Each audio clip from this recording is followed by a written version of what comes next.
your guide to the truth. TheNewAmericanMedia.com. Hello, everybody. Brian Engelman here at the 2019 Conscious Life Expo. I'm here with Alcyone Komoto. He's with Los Angeles Skywatch. And I stopped over here because this is a very interesting subject to me. And so I appreciate you taking a few minutes of your time to talk with me about it. Well, you're very welcome. And the reason I am here as a member of Los Angeles Skywatch and at the Conscious Life Expo is because I consider this a very important subject. It is poorly reported and represented in the mainstream media. I believe that's an understatement, so that's why I am here. And I'm glad you stopped by. Yeah, well, there's a few subjects that are almost, what do they call it, the fifth rail in politics. There's some things you're not supposed to talk about.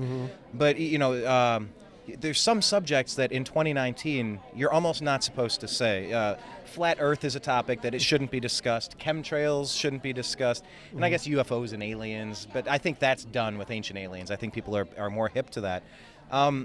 So I guess let me start with the most basic question to anybody watching for the first time and they don't really follow this subject or pay attention to it. If someone is clicking on this video and they're going, okay, what are you looking for up in the sky? Is this the chemtrail, contrail thing? Do you really think we're being poisoned? Just from the skeptic's point of view, what do you say to that person? What chains of evidence have you found that could basically walk them through a realistic, reasonable conclusion that something is a little off? Yes. What do you say to that person? Okay, well, I would first tell them to look up into the sky, fairly regularly and notice what is going on. Now, I think I have a bit of an advantage over younger people in that I am a baby boomer. I'm 61, although I may not look like it. And I remember the way clouds used to be. The clouds we see most often, and which have really been visible since the end of 2007, beginning of 2008, are not natural clouds.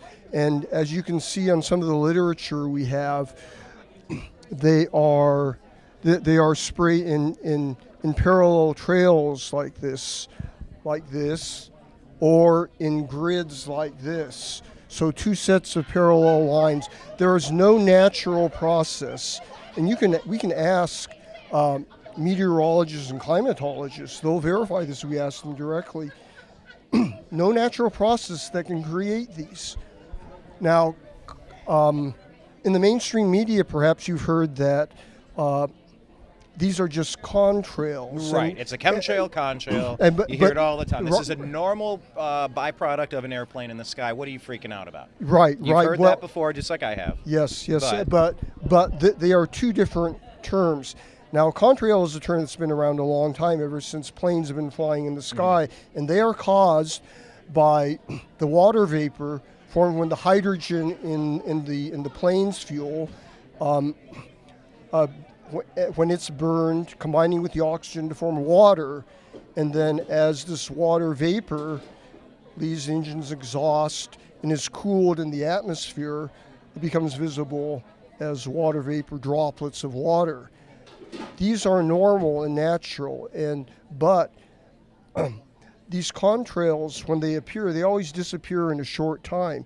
You can see, or we used to be able to see at least, planes as they flew across the sky leaving contrails that would disappear in a fairly short distance. They would dissipate the further away they got, and it was really strong right at the back, and you could watch them trace a line in the sky, and the line would slowly dissipate and erase itself. Yes. Which is not what I see when I walk on my back porch in Los Angeles.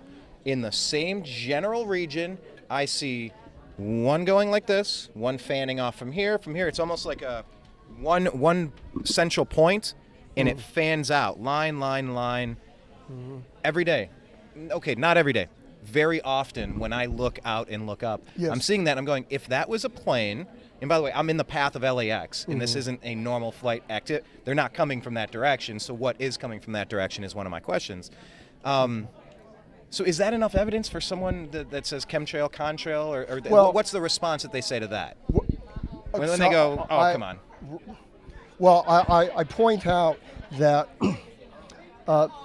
these trails, the chemtrails, do not dissipate as contrails would. Therefore, they cannot be just water vapor, natural water vapor, as contrails are made out of.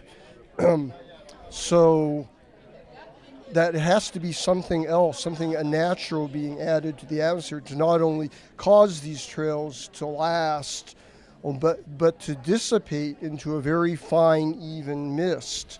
So, and then, as I pointed out... It's like a self-leveling concrete.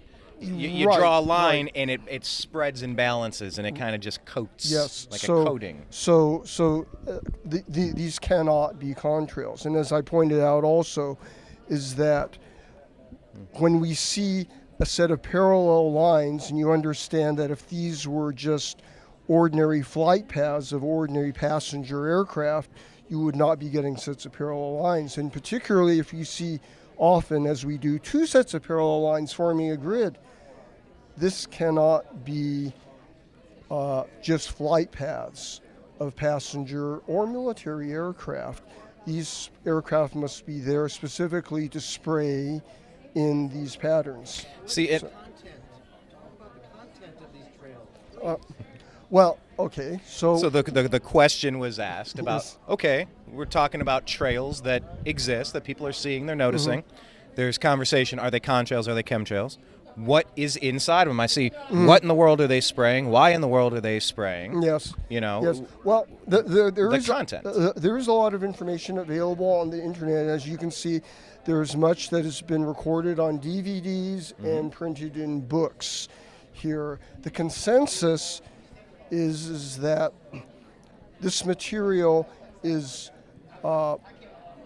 metal oxides and metal sulfides, mainly aluminum oxide, though that has been produced in nanoparticle size. So nano refers to a billionth of a meter. A nanometer is a billionth of a meter. So these particles on the order of billions of meters across.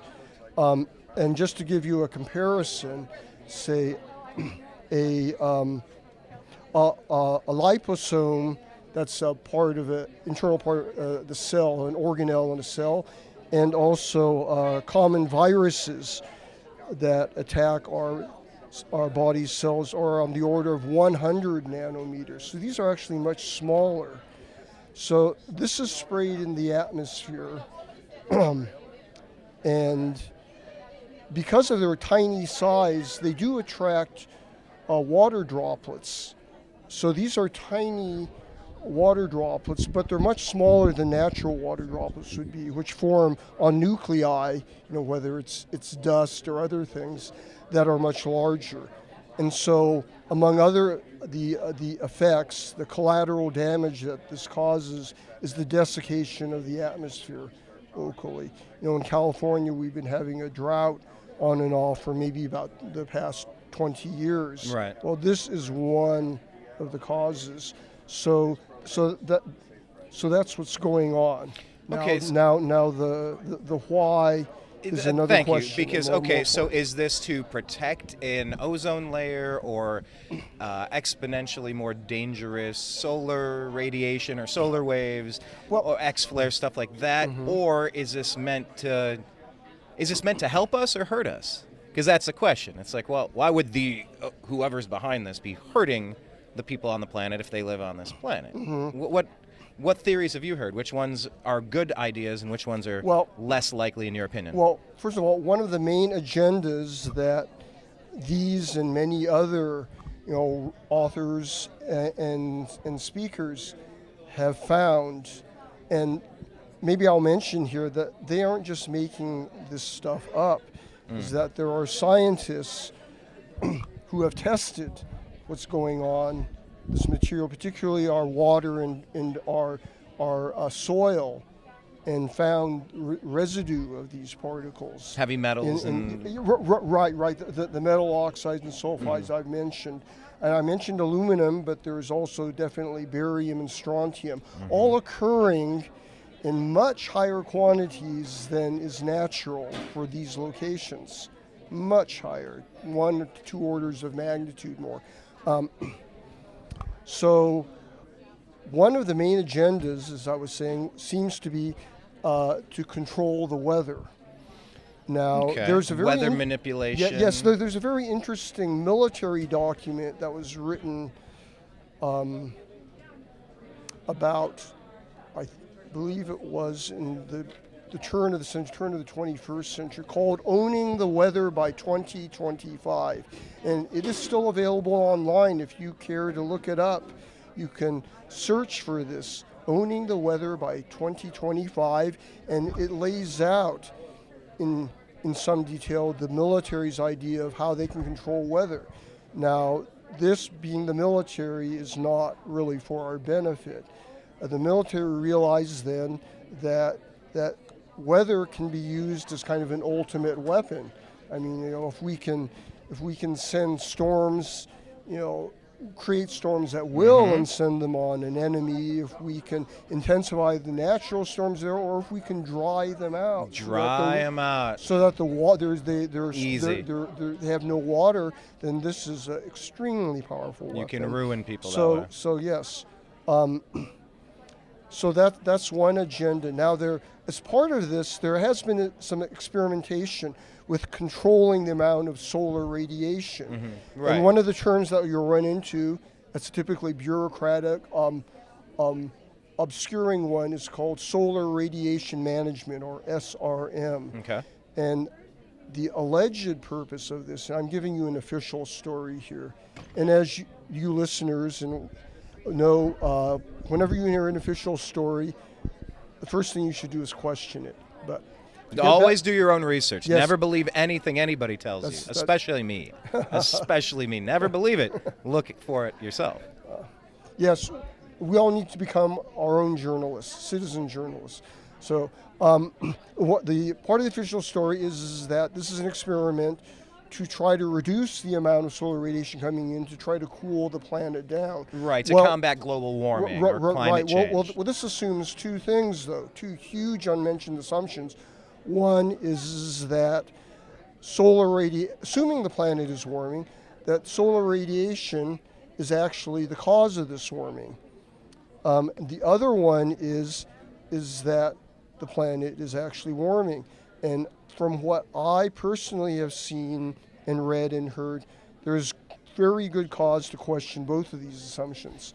But at any rate, what I've also learned is that from the results of these experiments, we've learned that this kind of solar radiation management really doesn't work. In fact, it seems to hold in as much heat from the planet, keeping the infrared radiation that would normally radiate from the ground out into space, as it does reducing the amount of solar radiation, keeping the sunlight that would cause warming here from reaching the surface of the Earth. Almost like a greenhouse effect. Well, yes, and it's an artificially created greenhouse effect. So that's one. That's part of the weather control agenda. I mentioned the weaponization of weather. Oh, yeah. There's another main agenda, though, is using the atmosphere as part of a weapons delivery system. Now, this is going to sound woo-woo to those of you probably who aren't familiar with this. I won't go into detail here, but I will. Perhaps those of you who have learned about the recent California fires starting early last year in 2018, yes. and then just recently concluding here in Southern California in Malibu, that there are some very strange anomalies. The DEWs, you're talking about direct energy weapons, right? I was about to get to that, but you took the words right out of my mouth. Right? Thank you. I'm just trying to let you know that I know that I've put a little bit of time into researching it. I just wanted you to know that I'm not just starting from scratch. Wonderful, wonderful.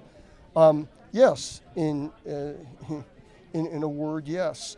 And as this author in particular, Alana Freeland, whom I believe is one of the world experts on chemtrails geoengineering. In fact, the title of her first book is Chemtrails, HAARP, and the Full Spectrum Domination of Planet Earth.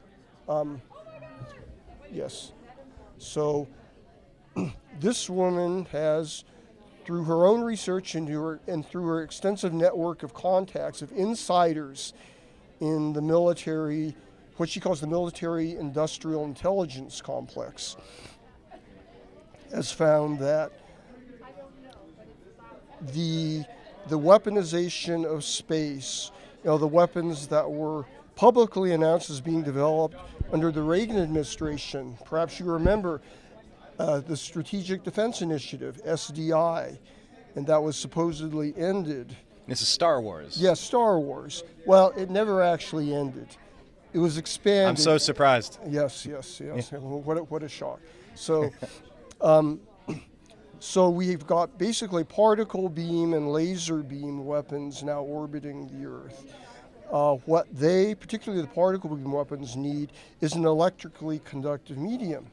Well, the space between needs to be charged properly to deliver. Well, it needs to be conductive, and Okay. so the chemtrails, the aerosol being sprayed in our atmosphere, and the military term for this is now stratospheric aerosol injection, or SAI. So perhaps you can search for that online if you care to. Please research, because I'm very curious myself. The more research, the better on all these things. Absolutely, and we need to cross-correlate what we find out, because no one's going to know everything, and everyone, despite their best efforts, is going to get some things that are not quite right. And unfortunately, there is disinformation out there also. To have the maximum effect at the ground level, then these weapons, lasers and particle beams, need to have a conductive atmosphere. And so that's exactly what this nanoparticulate, metal in the form of oxides, sulfides, and others provides. So that's the other. What about depopulation? Yes. Because that's the other one about reducing sperm count and fertility with eggs and whatnot. Now, I personally, I don't know much about that. But you've heard people ask it. Well, there's much, and whether this is deliberately being done, or if it's collateral damage, I can't say.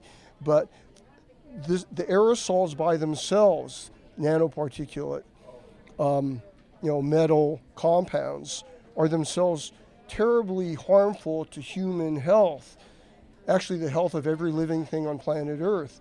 They're small enough to penetrate the cell membrane and reside within it. They can disrupt, just by their presence, the normal functionings of the life processes that all living things need. And furthermore, and Alana Freeland goes into some detail on this, these are both sensors that are gathering and then transmitting information about all of our processes, including our emotional states. So it can change our emotional states. How? Or in what ways have you found? I haven't found these there, and I've only heard a few people talk about this. But to the extent that they can serve as receivers, not just transmitters, but receivers of electronic communication, electromagnetic wave communication, then they can affect, say, whatever cells that they are present in or communicating with. I really can't say much more in detail about that, but so there's this agenda going on, and as I said, whether it's deliberately to reduce our population, or, as I mentioned, if it's also about control, it's to make whatever humans there are here left into ever more docile, ever more obedient, ever more unthinking, unsovereign, minions of whoever is operating. So. Docile, obedient, controllable, dominatable. I don't know. Is that those are all docile accurate words. Docile and obedient. Those are all accurate words. If you don't have water, there's a lot of questions. There's a lot of questions. Now, if I could if I could finish with this, though. Oh, sure. I said this is affecting life on Earth, every form of life on Earth. The aluminum in particular is alkalinizing our soils. Okay, yeah. So it's making life very hard for plants and also animals that depend on, say, a neutral pH water. It is coating the leaves of plants, interfering with their photosynthesis, and also this spraying is destroying the ozone in our atmosphere. Interestingly enough, the UV radiation levels at surface level used to be a regular monitoring feature for meteorologists and climatologists. Somehow that stopped several years ago. Interesting. But UV radiation from people like Deborah Whitman, whose literature I believe is over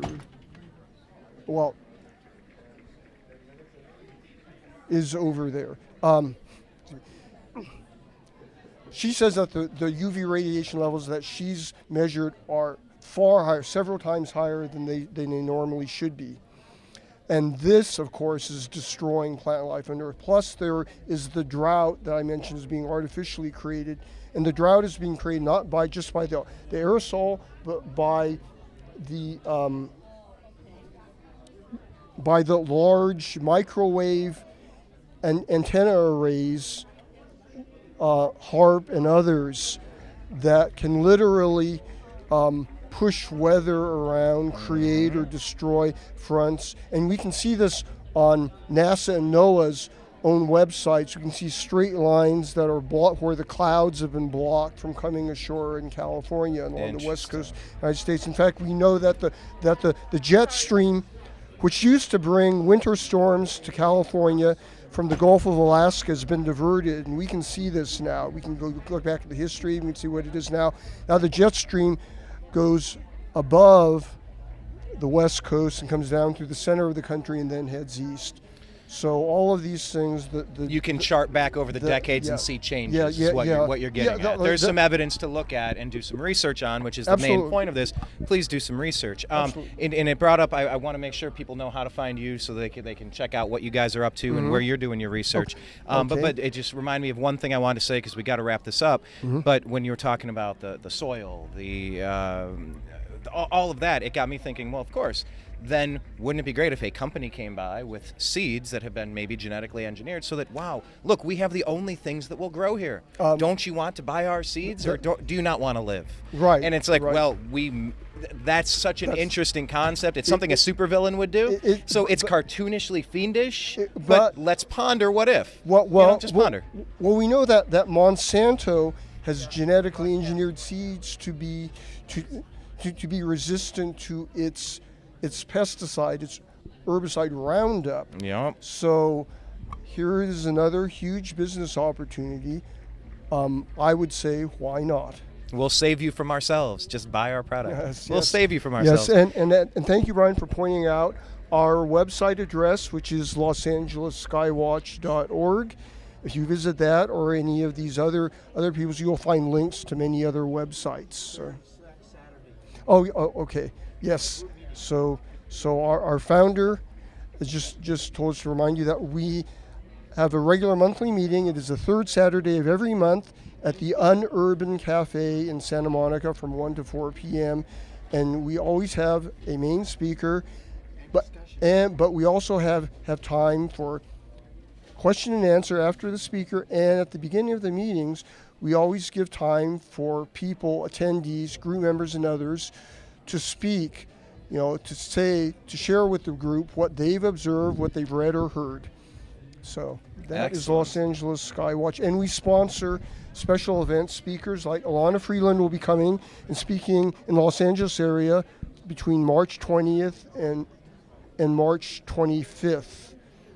Costa Mesa, Santa Monica, and Studio City in the Valley. So excellent. That is us. I appreciate you taking the time. I know we've walked past this booth several years, and every time we tried it, we just the wrong timing, and then we get wrapped up in other stuff. So I'm really happy we had a chance to sit down.